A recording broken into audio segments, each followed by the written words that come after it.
Let me set this up. John Lane was in a discussion on his website with Nishant, who we know Nishant.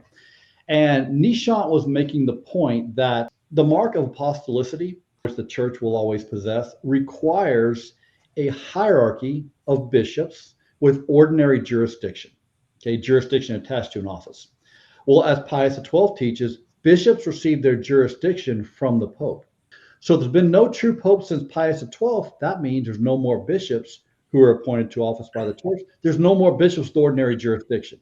So that's the dilemma that Lane was facing. Try to explain how there could be bishops with ordinary jurisdiction, Lane says the church can supply jurisdiction to a false pope. So an anti-pope can receive jurisdiction from the church, to which Nishant essentially said, look, when there's no pope, the church does not possess papal jurisdiction, universal jurisdiction, does not possess the powers of the primacy. So therefore, the church can't supply those powers of the primacy to an anti-pope to appoint bishops, okay?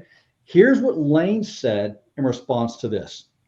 He wrote, just to summarize the underlying argument, Nishant is citing the principle, you can't give what you haven't got. Then he is asserting that when the papacy is vacant, the church doesn't have universal jurisdiction. That is, since she doesn't have it, she can't supply it. Okay? This is simply wrong, says Lane. She, the church, always has her powers, especially those of the papacy.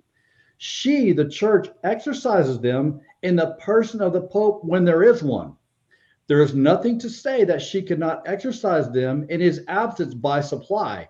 What the church cannot do is exercise the papacy in the ordinary way when there's no pope. So John Lane says that the church always has, there's basically two steps to the primacy. The church always has the primacy and the powers of the primacy.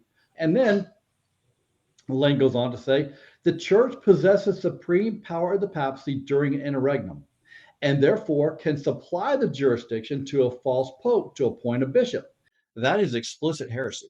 That was condemned at Vatican I, which you can find in number 1822 of Denzinger's, which explicitly condemns the proposition as contrary to Scripture that Christ conferred the powers of the primacy on the church, and the church confers them on Peter. That's explicit heresy. That's the heresy of conciliarism.